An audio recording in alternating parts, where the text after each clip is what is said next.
Chapter 15, How I Met My Sister. Vonetta did what Miss Trotter wanted. She repaid Ma Charles in full. Instead of talking about helping with the cows or having apple pie, Vonetta recited a small bit of our newly learned family history.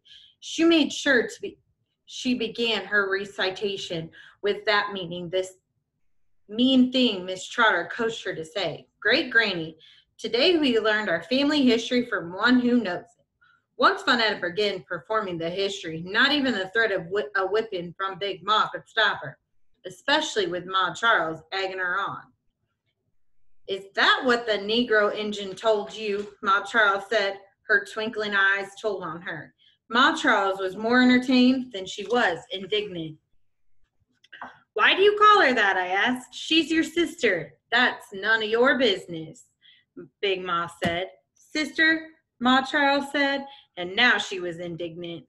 I didn't know I had one until the first day of school. I went to Miss Rice's classroom because that's where all the coloreds went to learn how to read, write, and not be cheated at the store in town.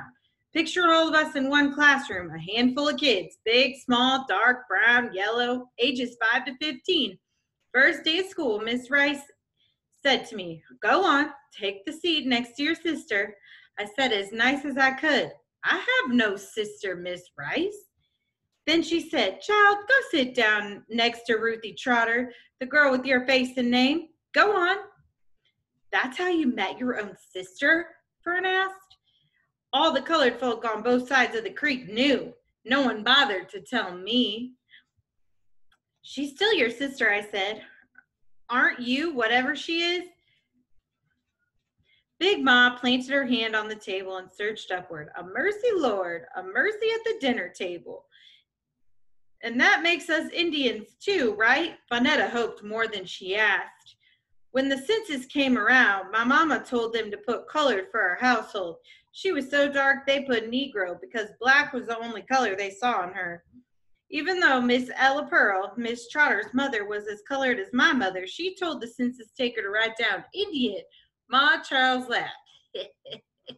Next time you go to see the old cows, ask Miss Trotter which fountain she drinks out of when she goes to town. Now, Ma, they took those signs down years ago. Ma Charles ignored her. This is better than the Lone Ranger in Tonto. Go ahead, youngin', say it again. Leave nothing out. Talk about spinning straw. Suddenly, the little bit of family Vonetta had first recited spun itself into a long, winding yarn. Vonetta was only too happy to transform her face and her voice into Miss Trotter's to retell the story of our oldest known ancestor, Augustus, the runaway. She found Miss Trotter's storytelling rhythm, turned her fingers into stars, and thrust her spear into the water. She didn't spare a single detail as she told how his hands bled, and he looked up to those stars and ran away until he got hungry, and the water laughed and splashed his face. And when he reached to get the fish, he felt two eyes on him. And that was how he found the Indian girl who brought him to help to her people, and they became one rich, happy family and moved west together. Ma Charles asked for a tambourine. Fern applauded. Big Ma was disgusted. Even though Ma Charles was thoroughly entertained, she said, don't let her tell those stories about her people, how they brought my grandfather into the tribe as one of their own. When she tells that story, be respectful because that is my handiwork in you. To that, Big Ma said, your handiwork and my grandkids? It's all I can do to wash and wring the Brooklyn and Oakland out of them and keep them good, proper Negroes. Then Fern said, black and proud, said Big Ma, and Big Ma said, eat your food. Ma Charles agreed. Eat your food, Ricketts, her new name for Fern, because she wouldn't eat the food that puts meat on bones. And you, she said to Vonetta, nod and say, yes, ma'am, Miss Trotter, because she likes to hear that, Miss Trotter. The Lord knows she's paid everything she got to be called Miss Trotter, so call her that. But you're old enough to know the truth, daughter. Figured when Ma Charles didn't have a name handy, she called any woman or girl younger than herself daughter. You're old enough, and since we are telling it, we will tell it all. A mercy, Lord. They took in my grandfather, a runaway from the cotton fields. He was about 10. At that time, there was trouble down in Eufaula. War with the last of the Creek. She didn't tell you this part of the history, did she? When the last one of them was defeated, the governor made the Indians march west to Oklahoma and Texas, and Augustus marched with them. He married the Indian girl, all right, according to their ways when he became a man. 16, 17, she bore 11 of his children over 20 years. She looked more Indian. Some looked more colored. Each time one was born, her father said, "See how my daughter increases our wealth?" Ma Charles spat in the house without anything coming out, and Big Ma called for mercy. My father was the second to the last boy.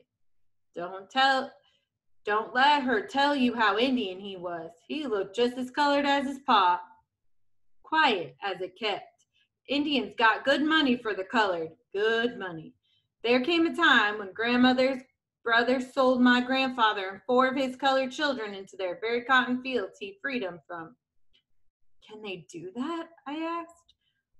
What do they teach you in school? She asked. They did that. This is the history I'm telling you, the real history. She won't tell you. Indians wouldn't do that, I said. The Indians were oppressed like us. They wouldn't collaborate with the man. Big Ma said, Delphine, I know your father spoke to you girls about using the Black Panther language down here. He surely did, Big Ma. I know he did, Big Ma said to Fern, because he doesn't want me to have to ship you back to him in a pine box. At that moment, I didn't care about what Pa told us. I couldn't believe what Ma Charles said about the Indians. I wouldn't believe it. They sold Black people? She nodded like this was common knowledge.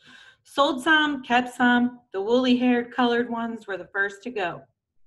I know it because my father done seen it with his own eyes. Seen his father tied up like a mule and his sisters and brothers led away. Seen it when he was but 10 or 11. His mother hid him because his hair was more wool than straight, but he still had seen it all. How his mother fell to the ground begging for brothers and uncles. So when she tells you they were a happy clan, say, yes, ma'am, Miss Trotter, like I showed you how. Didn't call her a liar to her face. The Lord doesn't love a disrespectful child. She is old and she is kin, but I am equal to her in years. I pulled her pigtails in Miss Rice's classroom. I can call her a liar, but don't you do it. Do like I told you. Say, yes, ma'am, Miss Trotter. She likes the sound of that, Miss Trotter. Then she said it again. Lord knows she paid enough to be called that, Miss Trotter.